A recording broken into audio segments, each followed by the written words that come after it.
Hey guys, so commonly I see a lot of people asking about how I combo or get people in cobwebs so efficiently.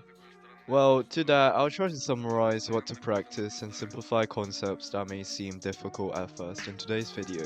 Enjoy!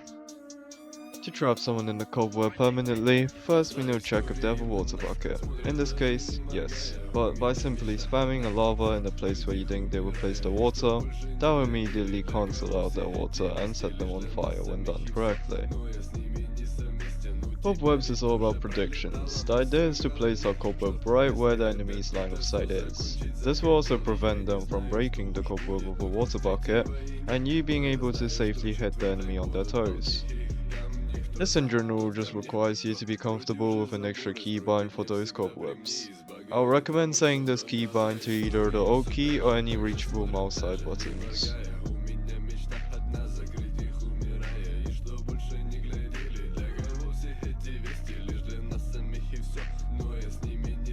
Once you're comfortable with placing these cobwebs, expand on more ways to stop the enemy from getting out. This can be done by building a box around the enemy or placing a lava bucket at their feet. In addition, you can also use the cobwebs to counter hole dwellers. Though I can't find a video of me doing so, here's an example of how to fight people like this.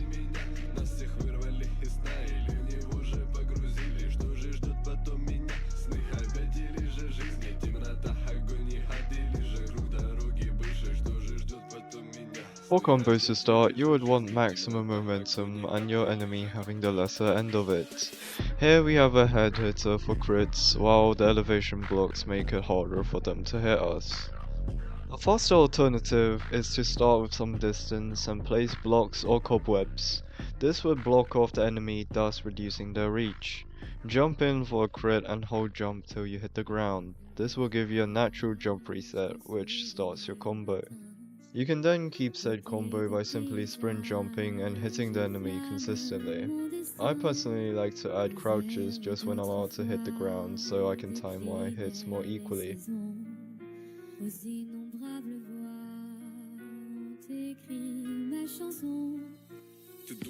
A little CubeCraft exclusive trick is to press jump and hit at the same time. This would give the same effect as it would with a critical hit. I will recommend only doing this when trading hits, as jumping randomly can cause you to fight.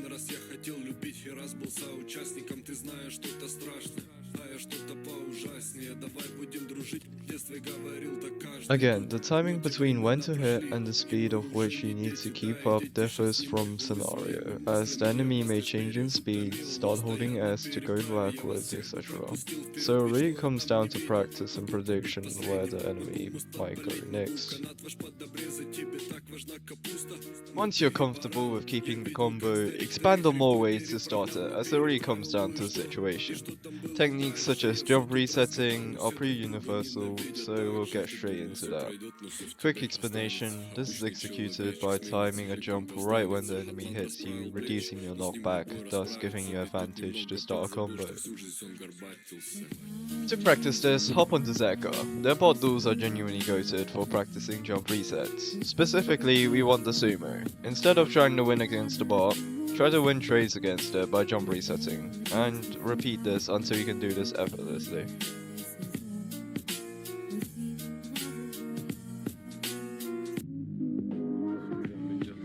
Спросили, кем ты хочешь стать, я хочу быть морем. Мне сказал покойник, что мы точно не потонем, пока ты лежал в коме. Once it is within your nature to jump reset, practice on starting and holding combos in public games where the enemy's attacks are less predictable.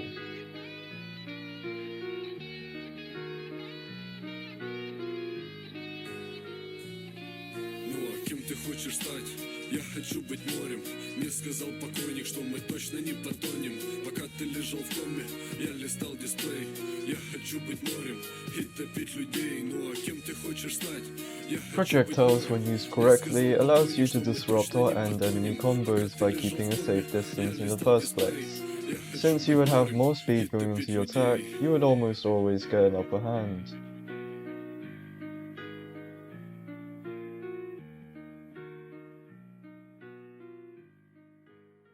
With even more practice, the projectile can reach longer range targets. In this case, you can snipe the enemy in specific places, sending them into the void. You would definitely find the process more enjoyable if you grew up some friends who join in the grind. Things like these really comes down to personal preference and practice. You can choose to ignore using the cobwebs and you'll probably still end up fine. This is just me trying to explain how I got to where I am from things I picked up from other people and finding it out myself.